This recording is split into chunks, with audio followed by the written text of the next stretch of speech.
Hey, Gene Burnett from GeneBurnett.com. Sometimes people ask me, like, how do I find a Tai Chi teacher? Or they'll ask if I recommend somebody in their area, and I don't necessarily know anybody who teaches in that area. So it's one of the first things I talk about in my book, Tai Chi for Geniuses, is how to find a teacher. And the way I approach it is, or the way I would suggest that you might approach it, is to start off with looking at what your mission in life might be.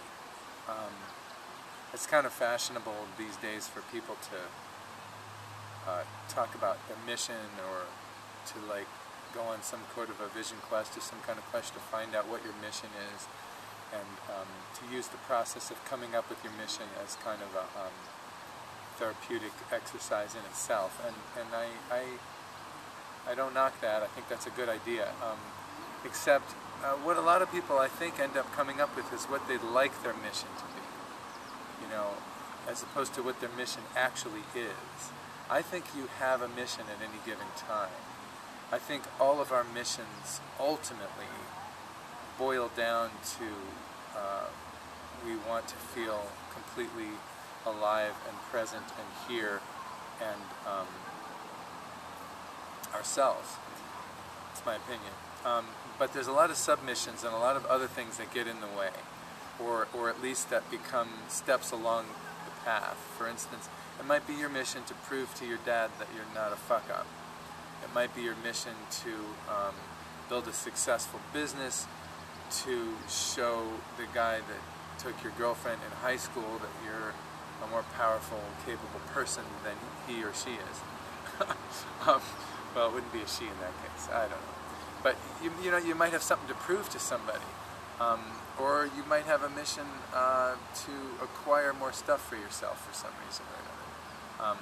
You could have a selfish motive for your mission. If that's your mission, it's your mission. It doesn't matter whether it's selfish or not. That's what it is. My sense and my experience is that once you accept what your mission actually is, it will shift and change, and it will become something else. And the closer you get to your truest and deepest mission, the smaller those shifts and changes will be. But you have to be with what your mission actually is. You can't just make one up and try to force it onto your life. At least I don't think you can. I don't think it'll work. So I would recommend sitting down and really meditating, introspecting, thinking about what in your life makes you feel the most alive, the most like you, the most joyful, the most happy, the most jazzed, the most psyched and stoked to get up and do. Or just moments where you felt that, whether you were stoked at the time or not, but just what makes you feel the most alive. And write down all those things, like I was most alive when I was climbing trees when I was 8 years old, or when I'm doing martial arts, or when I'm doing that. And then look at the list of the things that make you feel the most alive, or where you feel the most yourself, and look at what those things have in common. What do they have in common? And that'll give you a clue to what your mission might be. For instance, I did this many years ago, and I looked at all the times that I felt the most alive in myself, and they all involved using my whole physical body to execute or express a very particular task. It would be like riding on the bike on the crossbar with no hands when I was a kid, or climbing a fence and jumping across to grab a tree branch or something like that. At the time when I figured this out, I'd made this list of these sort of things that made me feel alive, and you know, there were some adult pleasures in there, but many of them were things that I experienced before I was 10 years old. And I thought, boy, how did I lose touch with all that stuff, you know? And I started thinking about it, and all the things that I was interested in, all the things that gave me that jazzed feeling when I was a kid, involved physical unity, involved unifying mind, heart, and body to a very specific result, and then going for that. And I thought, that's interesting. And they also involved a certain kind of grace, a certain kind of balance, a certain kind of whole-bodiedness.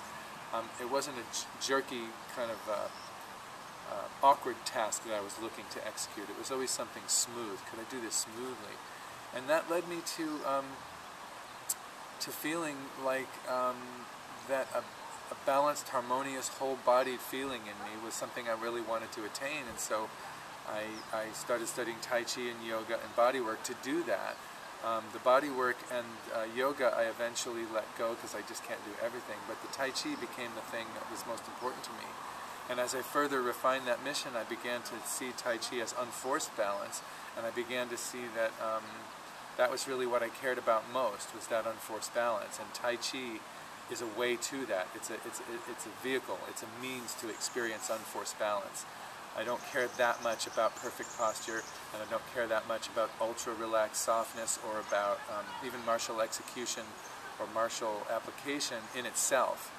It's the unforced balance that's expressed in that means something to me. And so my mission is to experience and live and teach that unforced balance as fully as I can, whether I'm singing or writing or performing or teaching or doing these videos or practicing my Tai Chi or getting in an argument with my wife or making up with my wife or hanging out with my friends or enjoying a movie. It doesn't matter what it is. Everything I'm doing I can see in the context of expressing or finding that balance in myself. It's not about being good or about being pure. It's about being myself, and without force allowing that balance to emerge. So sometimes I have to do some stuff that's, you know, not particularly good or balanced or perfect, but it offsets something else in it, or it helps me understand myself better. So that's my mission, and I do Tai Chi in order to express and embody those things. But it might not be your mission. Your mission might be, and I have to say, when I first started this, you know, I had a mission to find my partner. I had a mission to impress the girls, you know, and be doing something cool, and Tai Chi was cool, and yoga was cool, and you know, that was part of my mission. It's not anymore. I've been married for a long time, and so I'm not out to impress anybody that way on the boy-girl level, but that's what I was, part of what I was doing earlier on, and that fell away in time. But so you ask yourself, first of all, what makes you feel the most alive? And then look at what those things have in common, and get a sense. If you can sum it up in a sentence, you know, I would like to fully express all my emotions, or I am here to create a warm and hospitable place for other people to enjoy and communicate and socialize. Like someone who might have a tavern or a bar might have that mission. Like my goal is to set up a community meeting space in which people can converse and release tension, or you know, your mission could be all kinds of different things. But whatever that mission is, ask yourself, how could something like Tai Chi help that? So if your mission is, you've had knee surgery, your mission is to recover from knee surgery and rehab that joint so that you can have a long and vital life. So your job right now is just to rehab that knee.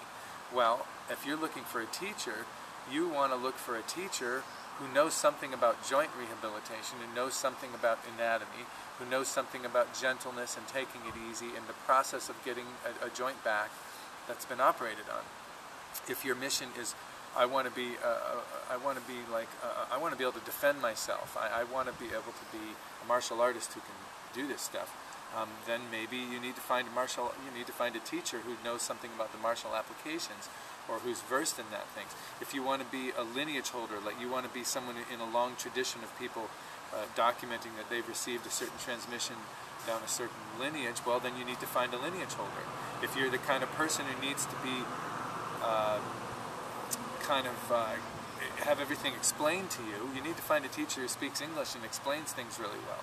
If you're the type of person who doesn't need explanations and you can just read things from the body, then maybe that's not so important. So I would say, look for what your mission is, look for what you hope to get from Tai Chi to serve that mission, and then look and see if you can find a teacher or someone in your area who has what you want. You know, they don't have to be a lineage holder or a martial badass if what you're looking for is peacefulness and meditation and relaxation. You just need to find someone who's relaxed. You need to find someone who's calm and can meditate. If you want to find someone who can help you with flexibility, find someone who's flexible. Now, you may outgrow a teacher using this method. You know, you may start off with no interest in martial arts and just want to gently become more fit. That's all you want to do, is just become more fit because you're slouched over at your computer and you want to have a counter exercise that will help you balance that out and enable you to do your job better.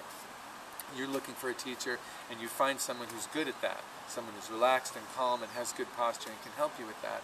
But maybe a year down the line, or 6 months down the line, or 2 years down the line, you just suddenly decide that you want to do partner work in martial arts and this person doesn't know anything about it. then you have to find a teacher who knows how to do martial arts and wants to help you with the partner work. Or you may find a teacher with more of a spiritual angle. Your own needs and your own mission can change, and you might have to find different teachers to help you with those different aspects of the art. So the right teacher for you is not necessarily the right teacher for me or anybody else. Once you know what you're looking for, I would say go to some classes. Go visit a beginning class, go to an advanced class. Look at the teacher, look at his relationship with the students, look at the students. Do they have what you want? If they can't defend themselves and you're looking for a martial arts instructor who can help you do that, then that's not the teacher for you. If they're kind of tense and fearful and kind of extra wary around the teacher, and you want to relax and soften and become more, lower your blood pressure, then that might not be the teacher for you. So it's pretty simple, really. Find out what your mission is, or at least get close. Have some sense of what your overall purpose here in life is, and then ask yourself, how would Tai Chi help that? How would it help it? How would it make it better? And then look around and find somebody who can do the kind of thing that you're looking to get. To mix metaphors there. Find someone who can help you with the aspects of life that you're looking to improve. That's a lot of what I do when I interview somebody about being a student. I just ask them, what do you want more of or less of in your life? What are you hoping to get from this? And then they tell me, and then I see if I can give them that. I like to integrate Tai Chi into all areas of my life, and it's a pretty kind of holistic thing with me. And I usually find that I can, no matter what someone's goal is, I can find an aspect of my training and what I offer that can help them at least somewhat with that. So, but every once in a while someone comes in for some reason that I can't help them with, and I just will say, sorry, I can't help you. Find another teacher if that's what you're looking for. So I think that's a good way to do it, and I think it'll keep you in charge, your own genius, your own kind of sense of your own needs and stuff will be in charge of finding somebody. It won't be up to other people and reputations and stuff to make it happen. It'll be your own wisdom and your own intelligence that'll help you do that. So okay, that's all I have to say about this. So sorry for the long one, I was kind of improvising there. So if you like this kind of thing, subscribe to my YouTube channel. I do all kinds of music, nature, Tai Chi, humor videos here and there, and you can also go to my website, GeneBurnett.com, for more information. Thanks for watching.